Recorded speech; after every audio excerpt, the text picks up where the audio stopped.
అదే చంద్రబాబు నాయుడు గారు రాయలసీమ ప్రాంతం కోసం 2014-19 ప్రాంతంలో ఆయన ముఖ్యమంత్రిగా కూటమి ప్రభుత్వం అధికారంలో ఉన్నప్పుడు ఖర్చు పెట్టిండేది 12,000 పైచిలుకు కోట్లు ఖర్చు పెట్టినారు.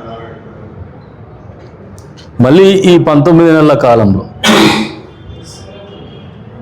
ఈ ప్రాంతానికి 3,870 కోట్ల రూపాయలు హంద్రీనీవాకు ఖర్చు పెట్టేసి కుప్పం దాకా నీళ్ళు ఇస్తున్నారు. ఓవరాల్గా ఈ 19 నెలల కాలంలో మళ్ళీ 8,000 కోట్ల రూపాయలు ఖర్చు పెట్టారు.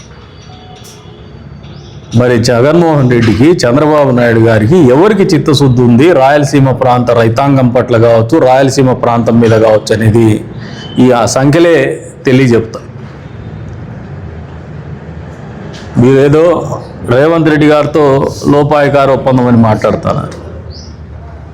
అసలు రాయలసీమ ప్రాంతానికి అన్యాయం జరిగింది మీరు కేసీఆర్ మాట్లాడుకున్నప్పుడు కేసీఆర్కు కట్టుబడి మీరు చేసినటువంటి సంతకాలు కాదా?